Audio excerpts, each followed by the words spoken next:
नमस्कार दोस्तों, आज की वीडियो है भारत के सबसे जाने माने मंदिर जगन्नाथ मंदिर के उस रहस्य के बारे में जिससे ये पूरी दुनिया अनजान है। जैसे कि वो क्यों बनवाया गया, किसने बनवाया और किसके कहने पर बनवाया गया। जगन्नाथ मंदिर में स्थापित मूर्तियों के हाथ और पैरों की उंगलियों के न होने के पीछे का क्या राज है। जब जगन्नाथ मंदिर 5 बार समुद्र देव ने नष्ट कर दिया था तो छठी बार किसकी मदद से वह पुनः बनवाया गया।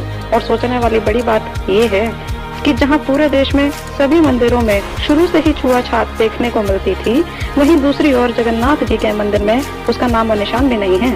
ऐसा कैसे हुआ? क्या वहां का भगवान और दुनिया के भगवानों से अलग है या फिर कोई और रहस्य है जो हमसे अभी तक छिपा हुआ है? इन सभी सवालों के जवाब आपको इस वीडियो में मिलेंगे। तो दोस्तों, इस वीडियो को एंड तक देखें और जाने उस रहस्य के बारे में जिन्हें जानकर आपके पैरों तले जमीन खिसक जाएगी। तो चलिए दोस्तों, वीडियो शुरू करते हैं। उड़ीसा प्रांत में एक इंद्रदमन नाम का राजा था। वह भगवान श्री कृष्ण जी का अनन्य भक्त था। एक रात्रि को श्री कृष्ण जी ने राजा को स्वप्न में दर्शन देकर कहा कि जगन्नाथ नाम से मेरा एक मंदिर बनवा दे। श्री कृष्ण जी ने यह भी कहा था कि इस मंदिर में मूर्ति पूजा नहीं करनी है, केवल एक संत छोड़ना है जो दर्शकों को पवित्र गीता अनुसार ज्ञान प्रचार करे। समुद्र तट पर वह स्थान भी दिखाया जहां मंदिर बनाना था। सुबह उठकर राजा इंद्रदमन ने अपनी पत्नी को सारी गाथा सुनाई। फिर राजा ने उस स्थान पर मंदिर बनवा दिया। मंदिर बनने के बाद समुद्री तूफान उठा, मंदिर को तोड़ दिया, निशान भी नहीं बचा कि यहाँ मंदिर था। ऐसे राजा ने 5 बार मंदिर बनवाया। 5 बार समुद्र ने मंदिर को तोड़ दिया। राजा ने निराश होकर मंदिर न बनवाने का निर्णय लिया, क्योंकि राजा का खजाना समाप्त हो चुका था। कुछ समय उपरांत पूर्ण परमेश्वर कबीर जी ज्योति निरंजन काल को दिए हुए वचन अनुसार एक संत रूप में राजा इंद्रदमन के पास आए तथा राजा से कहा, आप मंदिर बनवाओ। राजा ने संत जी को अपनी विवशता बताई।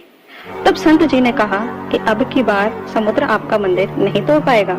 संत रूप में कबीर जी ने कहा, इंद्रदमन, जिस परमेश्वर ने सर्व ब्रह्मांडों की रचना की है वही सर्व कार्य करने में सक्षम है, अन्य प्रभु नहीं। मुझे उस परमेश्वर की वचन शक्ति प्राप्त है, मैं समुद्र को रोक सकता हूँ। राजा ने कहा कि जब प्रभु श्री कृष्ण जी ही इस मंदिर को टूटने से नहीं रोक पाए तो आप कैसे इसे बचा सकते हो? संत जी, मुझे आपकी बातों पर विश्वास नहीं होता और ना ही अब मेरी वित्तीय स्थिति मंदिर बनवाने की है। संत रूप में आए कबीर परमेश्वर ने राजन को कहा, यदि मंदिर बनवाने का मन बने तो मेरे पास आ जाना, मैं अमोघ स्थान पर रहता हूँ। उसी रात्रि में श्री कृष्ण जी ने राजा इंद्रदमन को सपने में उस संत की सहायता से एक बार पुनः मंदिर बनवाने के लिए कहा। कोष रहित राजा को दुखी देखकर रानी ने अपने सर्व गहने राजा को देकर मंदिर की स्थापना करने को कहा। राजा इंद्रदमन ने संत के स्थान पर जाकर उनसे समुद्र को रोकने की प्रार्थना की। पूर्ण परमेश्वर कबीर जी ने कहा कि जिस तरफ से समुद्र उठकर आता है वहां समुद्र के किनारे पर एक चबूतरा बनवा दे, जिस पर बैठकर मैं प्रभु की भक्ति करूंगा तथा समुद्र को रोकूंगा। दोस्तों, वह चबूतरा आज तक भी वहीं पर मौजूद है, जिससे ये सिद्ध होता है कि ये कोई काल्पनिक कहानी नहीं बल्कि एक हकीकत है। राजा ने वैसा ही किया और छठी बार मंदिर बनना प्रारंभ हुआ। उसी समय एक नाथ परंपरा के सिद्ध महात्मा ने आकर मंदिर की प्रशंसा करते हुए कहा कि बिना मूर्ति मंदिर किस काम का, और उसमें मूर्ति स्थापना करने का आदेश दिया। इस पर राजा इंद्रदमन ने नाथ जी को हाथ जोड़कर श्री कृष्ण जी का राजा के स्वप्न में आकर मूर्ति की स्थापना न करने का और पाकन पूजा न करने का आदेश बताया। राजा ने नाथ जी के आदेश की अवहेलना न करके मूर्ति बनाने का आदेश दे ही दिया। एक मूर्ति श्री कृष्ण जी की स्थापित करने का आदेश श्री नाथ जी का ही था। फिर अन्य गुरुओं संतों ने राजा को राय दी कि अकेले प्रभु कैसे रहेंगे। वे तो श्री बलराम को सदा साथ रखते थे और सुभद्रा तो भगवान श्री कृष्ण जी की लाडली बहन थी, वह कैसे अपने भाई बिना रह सकती है। 3 मूर्तियां बनवाने का निर्णय लिया गया। 3 कारीगर नियुक्त किए। मूर्तियां तैयार होते ही टुकड़े टुकड़े हो गई। ऐसे 3 बार मूर्तियां खंड हो गई। राजा बहुत चिंतित हुआ, अगर मूर्तियां नहीं बनवाई तो कहीं नाथ जी मुझे शाप न दे दें। यह सोचकर उसकी दिन का चैन और रातों की नींद उड़ गई। सुबह बेचैन अवस्था में राज दरबार में गया। उसी समय पूर्ण परमात्मा कबीर प्रभु एक 80 वर्षीय कारीगर का रूप बनाकर राज दरबार में उपस्थित हुए। कमर पर एक थैला लटकाए हुए थे जिसमें आरी बाहर स्पष्ट दिखाई दे रही थी, मानो बिना बताए कारीगर का परिचय दे रही थी। कारीगर वेश में प्रभु ने राजा से कहा, मैंने सुना है कि प्रभु के मंदिर के लिए मूर्तियां पूर्ण नहीं हो रही हैं। मैं 80 वर्ष का वृद्ध हो चुका हूँ तथा 7 वर्षों का अनुभव है। चंदन की लकड़ी की मूर्ति प्रत्येक कारीगर नहीं बना सकता। यदि आपकी आज्ञा हो तो सेवक उपस्थित है। राजा ने कहा, आप शीघ्र मूर्तियां बना दो।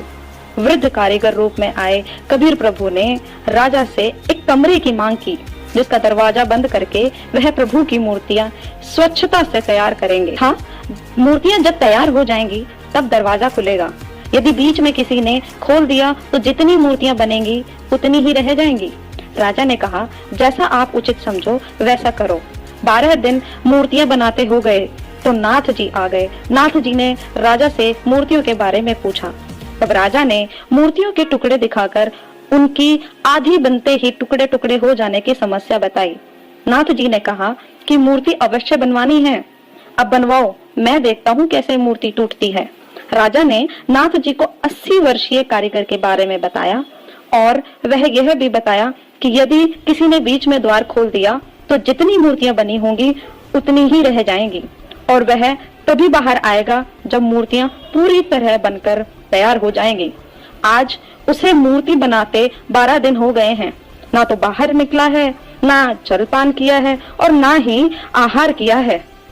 नाथ जी ने कहा कि मूर्तियां देखनी चाहिए, कैसी बना रहा है। ठीक नहीं बनी होंगी तो ठीक से बनाएंगे। यह कहकर नाथ जी राजा इंद्रदमन को साथ लेकर उस कमरे के सामने गए जहां मूर्ति बनाई जा रही थी और आवाज लगाई, कारीगर द्वार खोलो। कई बार कहने के पश्चात भी दरवाजा न खुलने पर और खट खट की आवाज बंद हो जाने पर नाथ जी ने कहा कि 80 वर्षीय वृद्ध बता रहे हो, 12 दिन खाना पीना भी नहीं किया है, कहीं मर न गया हो। धक्का मारकर दरवाजा तोड़ दिया गया। देखा तो 3 मूर्तियां रखी थी। तीनों के हाथ के व पैर के पंजे नहीं बने थे। कारीगर गायब था। नाथ जी ने कहा, लगता है श्री कृष्ण जी ही स्वयं मूर्तियां बनाकर गए हैं। अपने हट पर अडिग नाथ जी ने प्रभु की इच्छा बताकर मुख्य पांडे से शुभ मुहूर्त निकलवा कर अगले ही दिन ऐसी ही मूर्तियों को मंदिर में स्थापित करवा दिया।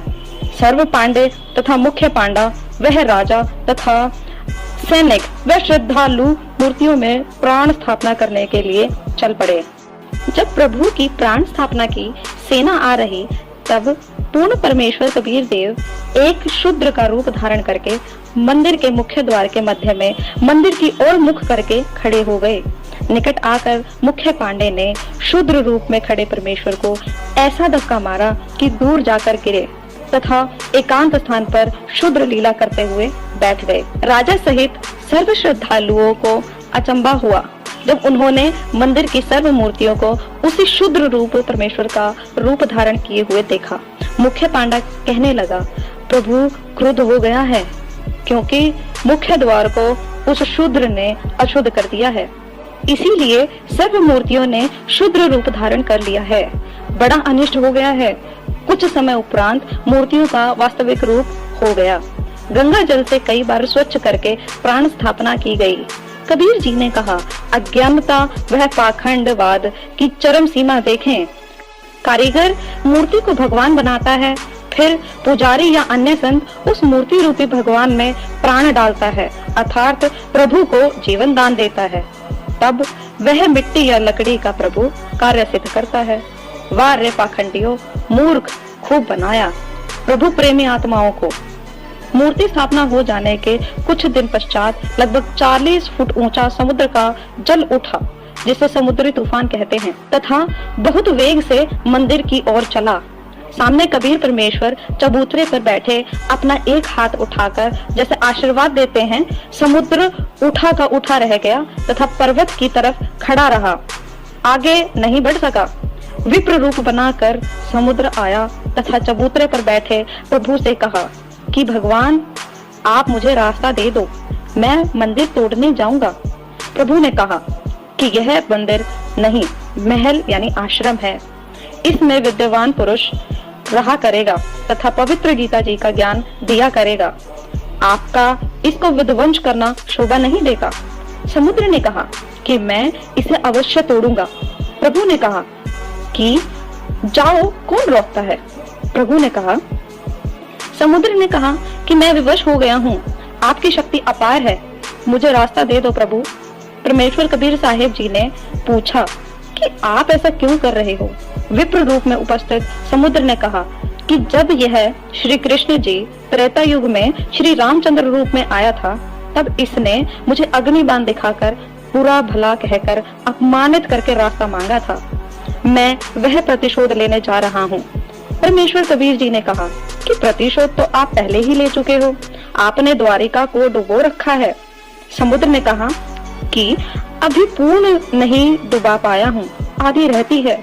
वह भी कोई प्रबल शक्ति युक्त संत सामने आ गया था, जिस कारण से मैं द्वारिका को पूर्ण रूपेण नहीं समा पाया। अब भी कोशिश करता हूँ तो उधर नहीं जा पा रहा हूँ, उधर से मुझे बांध रखा है। तब परमेश्वर कबीर जी ने कहा, वहाँ भी मैं ही पहुँचा था, मैंने ही वह अवशेष बचाया था। अब जा, शेष बची द्वारिका को भी निगल ले, परंतु उस यादगार को छोड़ देना जहाँ श्री कृष्ण जी के शरीर का अंतिम संस्कार किया गया था। श्री कृष्ण जी के अंतिम संस्कार स्थल पर बहुत बड़ा मंदिर बना दिया गया। यह यादगार प्रमाण बना रहेगा कि वास्तव में श्री कृष्ण जी की भी मृत्यु हुई थी तथा पंच भौतिक शरीर छोड़कर गए थे। नहीं तो आने वाले समय में कहेंगे कि श्री कृष्ण जी की तो मृत्यु ही नहीं हुई थी। यह आज्ञा प्राप्त कर शेष द्वारिका को भी समुद्र ने डुबो लिया। कबीर परमेश्वर जी ने कहा, अब आप आगे से कभी भी इस जगन्नाथ मंदिर को तोड़ने का प्रयत्न नहीं करोगे तथा इस महल से दूर चले जाओ। ऐसी आज्ञा प्रभु की मानकर प्रणाम करके मंदिर से दूर लगभग 1.5 किलोमीटर पीछे हट गया और ऐसे श्री जगन्नाथ जी का मंदिर अर्थात धाम स्थापित हुआ। अब बात करते हैं दोस्तों कि जगन्नाथ मंदिर में छुआछूत क्यों नहीं थी, यह कैसे खत्म हुई।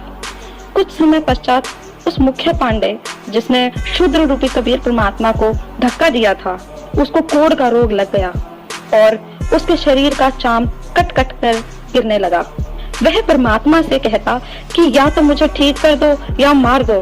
तब एक रात्रि को श्री कृष्ण जी उसके सपने में आए और उसी शूद्र रूपी परमात्मा के चरणों को जल से धोकर उस चरणामृत को पीने को कहा, उसी से तेरा ये रोग ठीक होगा। वह पांडा अगले ही दिन कबीर परमात्मा के पास गया और उसने विनती की। तब कबीर परमात्मा ने उससे कहा कि अगर तू आगे जीवन में छुआछूत नहीं करने का वचन करता है तभी मैं तुझे चरणामृत दूंगा, वरना चला जा वापस। तब पांडे ने कबीर जी की बातों को मानने का वायदा किया। कबीर जी ने कहा कि अगर कोई आगे से वहाँ छुआछूत करेगा तो उसका भी यही कोढ़ का रोग लग जाएगा। तभी से जगन्नाथ के मंदिर में छुआछूत खत्म हुई और वहाँ ऊंच नीच का भेदभाव खत्म हुआ। सत Sahib. Please like, comment and share our video and also subscribe to our channel.